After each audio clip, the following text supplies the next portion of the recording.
बिल्कुल message clear है। और अमेरिका इस वक्त नैना रियली मतलब फ्रॉम माय असेसमेंट प्रेशर में नहीं है। दे हैव अच्छा। Decided their action plan. अगर ईरान उनके सामने 3-4 उनकी जो स्पेसिफिक डिमांड्स हैं, ओपननेस कि ईरान की जो बहुत रिजिड कम्युनिटी है जिसके खिलाफ वो लोगों की अपराइजिंग को प्रमोट कर रहा है अमेरिका, कि लोग थोड़ा खुलें, थोड़ा बोलना सीखें, थोड़ा ट्रांसपेरेंसी। दूसरा, उनकी न्यूक्लियर पावर को कर्व करना चाहता है। और तीसरा, definitely oil control. And in सब के जवाब में आप ध्यान रखिएगा, जो कि इनका पैटर्न रहा है गल्फ कंट्रीज का, जैसे ही अमेरिका का कोई भी पॉजिटिव एक्शन शुरू होगा, पहला रिस्पांस अमेरिका पे नहीं होगा, वो इजराइल पे होगा, ताकि इस्लामिक नेशंस अलाइन कर जाएं, ईरान के पीछे आ जाएं और पूरा बैलेंस बिगाड़ दें। इसके लिए ये भी चीज अभी भी मुझे लग रहा है इजराइल के अलावा अगर मिडिल ईस्ट की बात की जाए तो ज्यादातर देश ईरान के समर्थन में हो या ना हो, लेकिन अमेरिका के एंटी में जरूर नजर आ रहे हैं।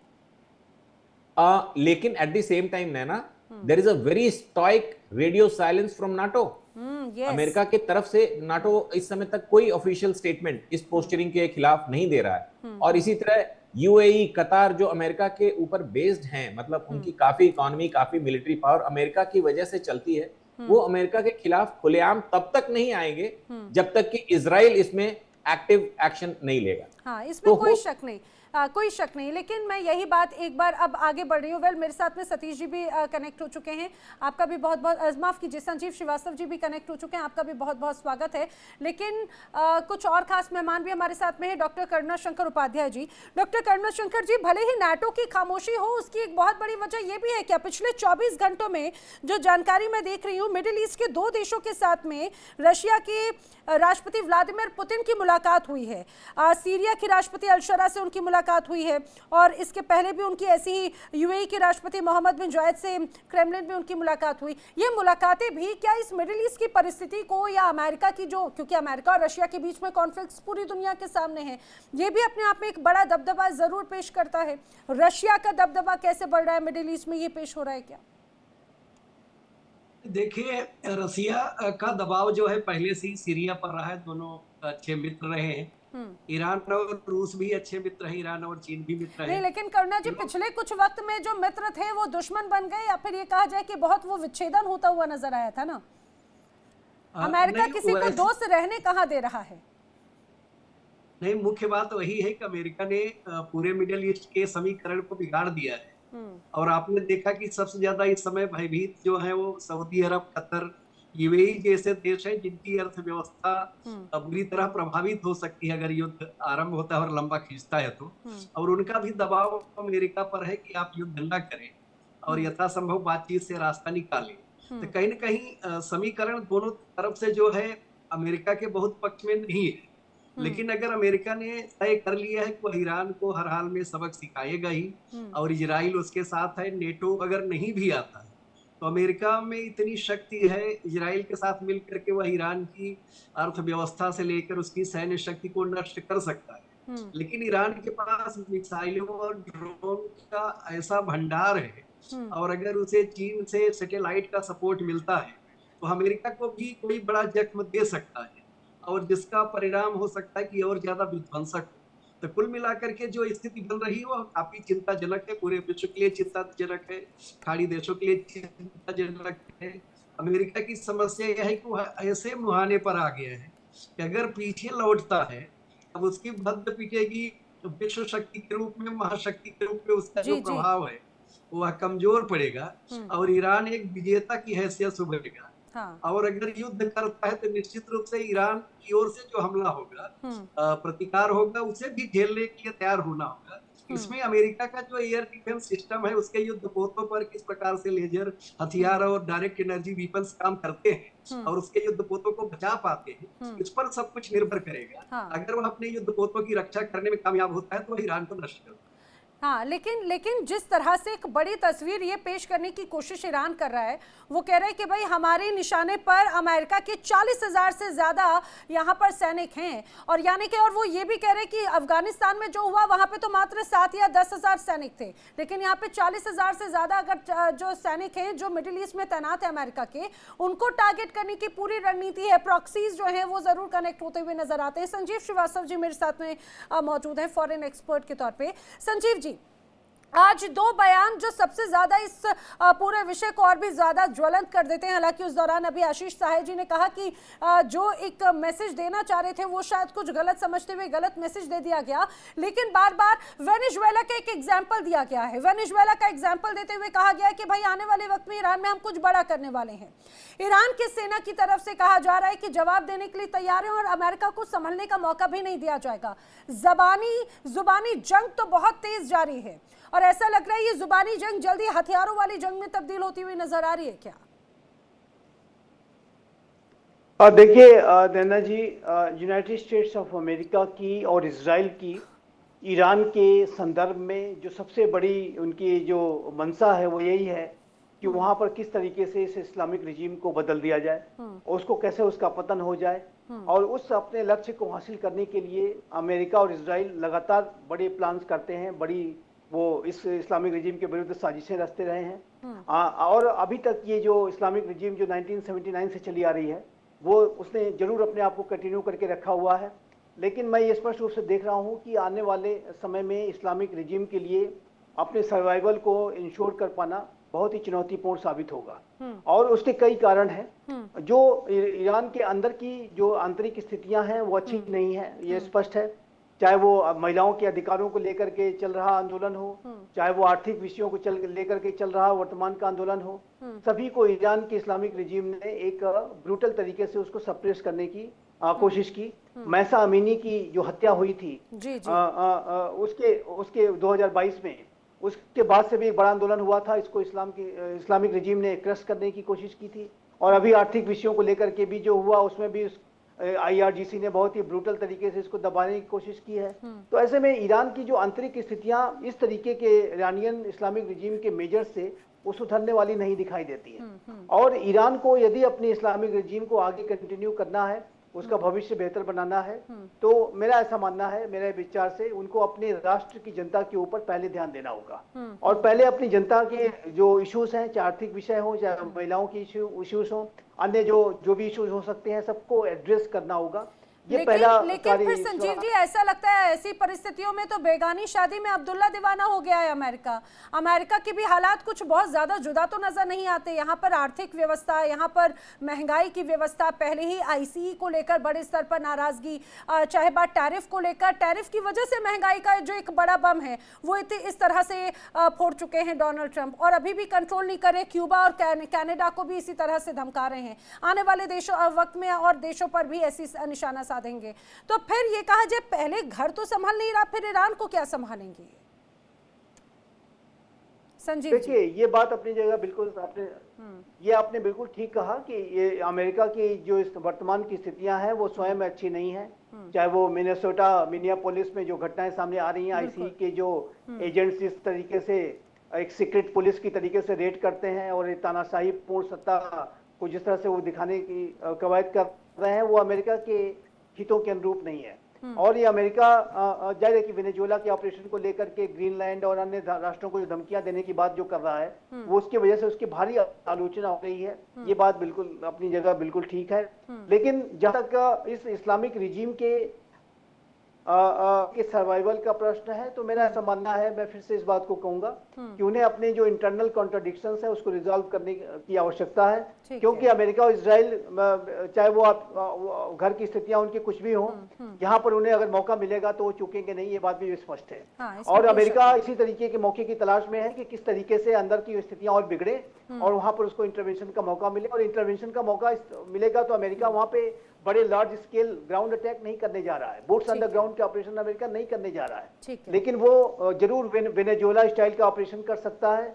आयतुल्ला खामनेई हो, IRGC, शायद यही वजह है क्या संजीव जी कि आयतुल्ला खामनेई जो है वो फिलहाल बंकर में है, कहीं पर ये कहा जाए कि वो अभी गायब हो चुके हैं, वो कहां पर है किसी को कोई जानकारी नहीं। बिल्कुल बिल्कुल, ये निसंदेह वजह है और उनका गायब होना इस समय जरूरी भी है अगर वो अपने प्राणों की रक्षा करना चाहते हैं, क्योंकि खतरे हैं, इसमें कोई दो राय नहीं है। और अमेरिका कोई लार्ज स्केल एयर स्ट्राइक कर सकता है। मैं आपके दर्शकों के लिए बताना चाहता हूं कि 3 जनवरी 2020 को, वो भी 3 जनवरी ही थी, और वेनेजुएला में भी 3 जनवरी ही थी कि जब मडूरो को उठाया गया था। तो 3 जनवरी 2020 को कासिम सुलेमानी नामक एक IRGC के कुछ फोर्सेस के टॉप कमांडर को अमेरिका ने एक ड्रोन स्ट्राइक में बगदाद में मार गिराया था। तो इस तरीके के जो यानी कि ऑपरेशन है अमेरिका अमेरिका 3 ईरान जनवरी उस अमेरिका के लिए लकी डे है, शायद वो अपने हिसाब से चीज़ों को ज़रूर लेकर चल रहे हैं।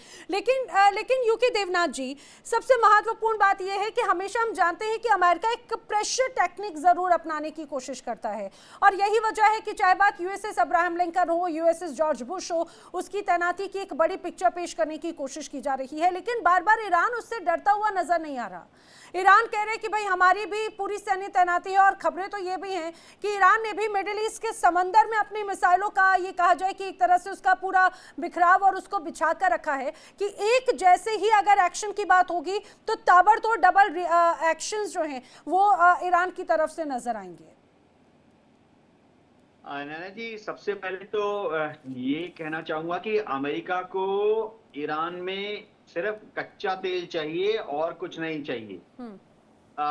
जब अमेरिका कहता है कि ईरान में वो अपने लोगों को दबा रहे हैं, स्वतंत्रता नहीं है, ये सब अमेरिका दूसरे देशों पर आजमाइश कर चुका है। ये तंबू में घुसने का बहाना होता है अमेरिका का। दूसरी बात, अमेरिका को ईरान के न्यूक्लियर हथियार से भी कोई चिंता नहीं है। उसको मालूम है अमेरिका को कि ईरान के पास न्यूक्लियर हथियार नहीं है, लेकिन अमेरिका को ईरान के कच्चे तेल के भंडार का कंट्रोल चाहिए। उसका प्रोडक्शन अमेरिका कंट्रोल करना चाहता है, किस देश को बेचेंगे अमेरिका कंट्रोल करना चाहता है, किस कीमत पर बेचेंगे अमेरिका कंट्रोल करना चाहता है। पूरी की पूरी कहानी सिर्फ एक बिंदु पर अटकी हुई है कि वेनेजुला की तरह से अमेरिका को ईरान का कच्चा तेल चाहिए। उसने अगर इराक के तंबू में अपना ऊंट घुसाया सिर्फ कच्चे तेल की वजह से। दुनिया में दर्जनों जगह पर ह्यूमन राइट्स वायलेशन हो रहे हैं। गजा में, जो कि दिल्ली का आधा साइज है, पॉपुलेशन भी दिल्ली से 1/5 है, आज तक 65,000 लोग मारे गए हैं। औरतें, बूढ़े, बच्चे, वो वहां पर अमेरिका को कोई चिंता नहीं है। अमेरिका को ईरान का कच्चा तेल चाहिए और कुछ नहीं चाहिए। आज अगर ईरान की सत्ता ये डिक्लेयर करे कि वो अमेरिका को कच्चे तेल का कंट्रोल दे देंगे, उसके बाद आप देखेंगे कि अमेरिका उनके साथ खून माफ। नहीं, लेकिन यूके देवनाथ जी, अगर युद्ध की अगर बात की जाए तो युद्ध का अनुभव तो ईरान को फिर भी है, लेकिन अमेरिका के पास में अगर उसके इतिहास को खंगाला जाए तो वो तस्वीर नजर नहीं आती।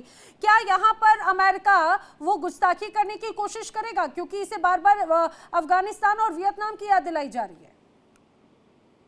देखिए, अफगानिस्तान में अमेरिका हारा, वियतनाम में अमेरिका हारा, वेनेजुएला में अमेरिका ने छोटी सी जीत हासिल की, क्योंकि कराकोस जो है वो समुद्री तट पर ही है। 3 महीने से उनके एयरक्राफ्ट कैरियर वहां घूम रहे थे। डेल्टा फोर्स के हेलीकॉप्टर टेक ऑफ कर गए, 11 मिनट में वो पहुंच गए अंदर निकोलस मादुरो के महल में, उसको हाईजैक कर लिया। पीछे से वेनेजुएला में अमेरिका ने वेनेजुएला के उपराष्ट्रपति को खरीद लिया। पीछे से अमेरिका ने वेनेजुएला के डिफेंस मिनिस्टर को खरीद लिया। तो ये सोचना कि ऐसा मॉडल ईरान में सक्सेसफुल हो जाएगा, ये नहीं हो सकता है। ईरान में तेहरान समुंदर से नियरेस्ट अमेरिकन बेस जो है कुवैत में है, यूएई में है, बहरीन में है, इराक में है। वहां से तेहरान, जो कि उत्तर ईरान में है, 700 किलोमीटर दूर है। तो अमेरिका के हेलीकॉप्टर्स को जाने में लग जाएंगे 3 घंटे, वहां जो भी कार्रवाई करेंगे तेहरान में करेंगे, उसके बाद वापस आने में लगेंगे 3 घंटे। यानी वो निकोलस मदुरो की तरह से आयतुल्ला खमेनी, पेजेश्कियन, इनको अगर कमांडो की तरह से किडनैप करने की कोशिश करते हैं, वो मॉडल काम नहीं कर रहा है। सिर्फ एक ही चीज अमेरिका के फेवर में काम कर सकती है कि अमेरिका सैकड़ों बम वर्षक विमान भेजकर सैकड़ों हजारों की तादाद में बॉम्ब गिरा सकता है, जो कि इजराइल और अमेरिका 12 दिन के युद्ध में कर चुके हैं। और उसका क्या नतीजा निकला? कोई नतीजा नहीं निकला। ना सत्ता परिवर्तन हुआ, ना ईरान एक कदम पीछे गया। वरन पिछले जून के मुकाबले आज की तारीख में ईरान के पास 800 से ज्यादा और जमीन से जमीन पर मार करने वाली मिसाइलें आ गई हैं। और ईरान अपने इन जमीन से जमीन पर मार करने वाली मिसाइलों का बखूबी इस्तेमाल करेगा। सबसे बड़ी चीज है कि गल्फ कंट्रीज में जितने अमेरिकन बेसेस हैं, चाहे वो यूएई में हो, कतार में हो, कुवैत में हो, सऊदी में हो, उन पर हमला करेगा। लेकिन स्ट्रेट ऑफ हॉर्मुज को इस बार ईरान ने बंद कर देना है। स्ट्रेट ऑफ हॉर्मुज से दुनिया के 25% कच्चा तेल जाता है, सारे अमेरिका के दोस्तों को जाता है। लेकिन यूके देवनाथ जी, अगर स्ट्रेट ऑफ हॉर्मुज बंद हो गया तो उससे सिर्फ अमेरिका नहीं पूरी दुनिया को इसका बहुत बड़ा झटका लगेगा, इसमें कोई शक नहीं। अब मैं लेकिन यही बात एक बार साहे जी से समझना चाह रही हूँ। साहे जी, क्या ये कहा जाए कि ये एक तरह से दूसरी तरीके से जवाब देने का तरीका ईरान का हो सकता है क्या स्ट्रेट ऑफ हॉर्मुज को बंद करके? वो कह रहे हैं ठीक है, हम हथियारों से तो आपको तोड़ेंगे ही, जिस तरह से अर्थव्यवस्था भी चरमराई हुई अमेरिका की उसको एक और डबल प्रहार कर दिया जाएगा, लेकिन वो सिर्फ अमेरिका तक सीमित नहीं होगा। है नैना कि ईरान कुछ ऐसा सरप्राइज एलिमेंट लाए, जैसा कि ग्रुपी देवनाथ भी कह रहे हैं कि अचानक कुछ ऐसा डिस्टर्बेंस क्रिएट किया जाए कि इंटरनेशनल प्रेशर अमेरिका पे पड़ने लगे कि आप इस तरह का यूनिलैटरल किसी सोवरेन नेशन को थ्रेट नहीं कर सकते, उनका इंटरनल मामला है। क्योंकि देखा जाए तो इस समय अमेरिका के पास कोई relevant excuse to attack Iran, कोई भी ऐसा मुद्दा उनके पास नहीं है। इसलिए वो वहां के internal conflict, civil rights, rightly told by ग्रुपी देवनाथ कि ऐसी और जगह भी हो रही हैं, इससे कहीं लार्ज स्केल पे हो रहा है, अब वहां अमेरिका नहीं जा रहा है। तो डेफिनेटली सबके बैकग्राउंड में ऑयल है और ईरान काफी डैमेज कर सकता है। कुछ जितनी की पाइपलाइंस हैं उनकी, जितना ये हॉर्मुज स्ट्रेट की जो बात कर रहे हैं उसको अगर किसी तरह से डिस्ट्रक्ट कर दे, ऑब्स्ट्रक्ट कर दे, तो अमेरिका पे थोड़ा बहुत प्रेशर पड़ सकता है। लेकिन अभी जब B2s ने उनके न्यूक्लियर फैसिलिटीज को कारपेट बॉम्बिंग करी थी, उस वक्त ईरान का रिस्पॉन्स जो इस तरह का आया था, उससे उनकी जो प्रेजेंट पोस्चरिंग है कि हम ये कर सकते हैं, वो कर सकते हैं, ये मैच नहीं कर रही है। For some very unspecified reasons उनकी कारपेट बॉम्बिंग हुई उनकी न्यूक्लियर फैसिलिटीज की, और उन्होंने प्रो राटा रिस्पॉन्स नहीं दिया अमेरिका को, notional drone attack here and there. तो ये एक बड़ा क्वेश्चन मार्क है, और डेफिनेटली अमेरिका अगर ये बातचीत से सॉल्व नहीं कर पाएगा, अपने हिसाब से डिसीजंस नहीं ले पाएगा ईरान के थ्रू, तो वो एटलीस्ट ईरान की वॉर वेजिंग कैपेसिटी को इनिशियली न्यूट्रलाइज करेगा। किसी भी किस्म से वो उनका एयर डिफेंस, उनका कम्युनिकेशन और उनकी सप्लाई लाइंस को हिट करेगा बिफोर आर्मी मूव्स इन और special forces move in to capture the top man और टू चेंज द रेजिम।